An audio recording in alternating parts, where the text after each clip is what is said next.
पूर्व श्लोक में अर्जुन ने उत्तेजित होकर भगवान से अपना निर्णय कह दिया।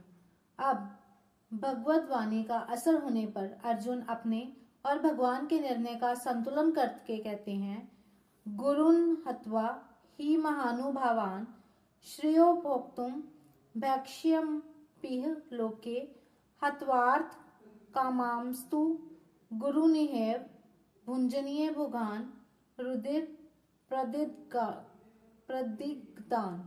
इस श्लोक से ऐसा प्रतीत होता है कि दूसरे तीसरे श्लोकों में भगवान के कहे हुए वचन अब अर्जुन के भीतर असर कर रहे हैं।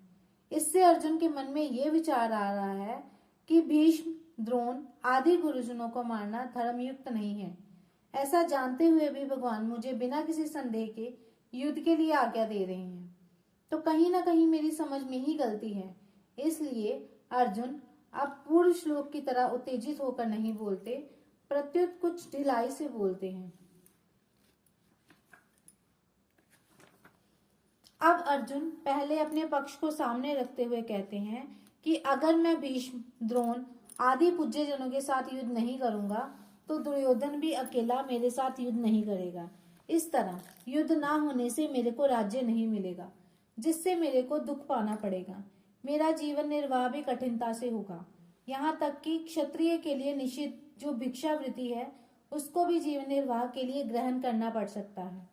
परंतु गुरुजनों के मारने की अपेक्षा मैं उस कष्टदायक भिक्षावृत्ति को भी ग्रहण करना श्रेष्ठ मानता हूँ। यह लोके कहने का तात्पर्य है कि यद्यपि भिक्षा मांगकर खाने से इस संसार में मेरा अपमान, तिरस्कार होगा, लोग मेरी निंदा करेंगे, तथापि गुरुजनों को मारने की अपेक्षा भिक्षा मांगना श्रेष्ठ है।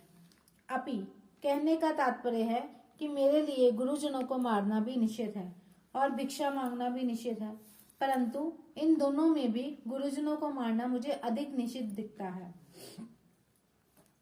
अब अर्जुन भगवान के वचनों की तरफ दृष्टि करते हुए कहते हैं कि अगर मैं आपकी आज्ञा के अनुसार युद्ध करूं तो युद्ध में गुरुजनों की हत्या के परिणाम में मैं उनके खून से सने हुए और जिसमें धन आदि की कामना ही मुख्य है, ऐसे भोगों को ही तो भोगूंगा।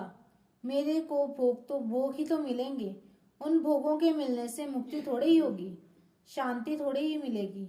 यहाँ ये प्रश्न हो सकता है कि भीष्म, द्रोण आदि गुरुजन धन के द्वारा ही कौरवों से बंधे थे, अतः यहाँ अर्थ का मान पद को गुरून पद का विशेषण मान लिया जाए तो क्या आपत्ति है? इसका उत्तर ये है कि अर्थ की कामना वाले गुरुजन ऐसा अर्थ करना उचित नहीं है।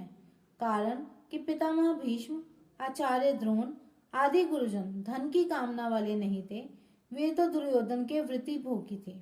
उन्होंने दुर्योधन का अन्न खाया था, अतः युद्ध के समय दुर्योधन का साथ छोड़ना कर्तव्य ना समझकर ही वे कौरवों के पक्ष में खड़े हुए थे।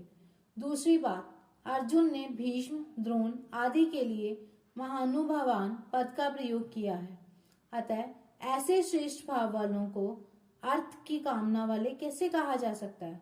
तात्पर्य है कि जो महानुभाव हैं वे अर्थ की कामना वाले नहीं हो सकते, और जो अर्थ की कामना वाले हैं वे महानुभाव नहीं हो सकते। अतः यहाँ अर्थ का मान पद पुगान पद का ही विशेषण हो सकता है।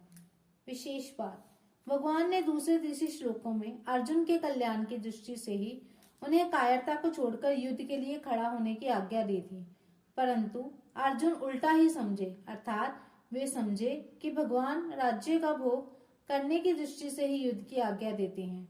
पहले तो अर्जुन का युद्ध ना करने का एक ही पक्ष था, जिससे वे धनुष्मान छोड़कर और शोकाविष्ट होकर रथ के मध्य भाग में बैठ गए थे, परंतु युद्ध करने का पक्ष तो भगवान के कहने से ही हुआ है।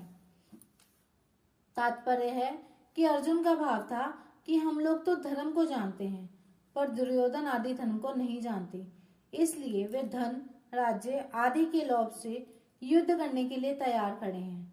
अब वही बात अर्जुन यहाँ अपने लिए कहते हैं कि अगर मैं भी आपकी आज्ञा के अनुसार युद्ध करूं तो परिणाम में गुरुजनों के रक्त से सने हुए धन, राज्य आदि को ही तो प्राप्त करूंगा।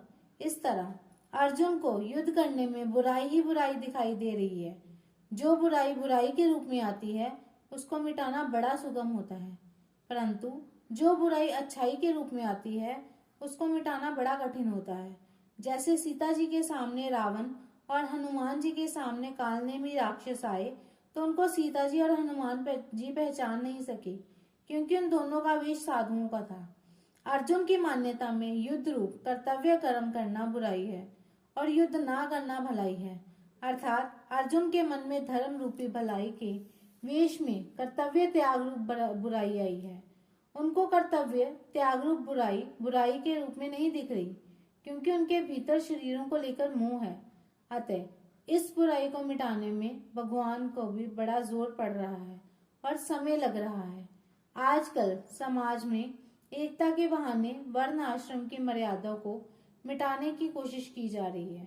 तो ये बुराई एकता रूप अच्छाई के वेश में आने से बुराई रूप से नहीं दिख रही।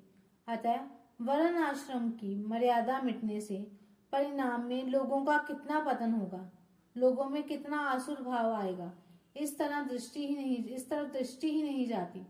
ऐसे ही धन के बहाने लोग झूठ, कपट, बेईमानी, ठगी, विश्वासघात आदि आदि दोषों को भी दोष रूप से नहीं जानते। यहाँ अर्जुन में धर्म के रूप में बुराई आई है कि हम भीष्म, द्रोण आदि महानुभावों को कैसे मार सकते हैं, क्योंकि हम धर्म को जानने वाले हैं।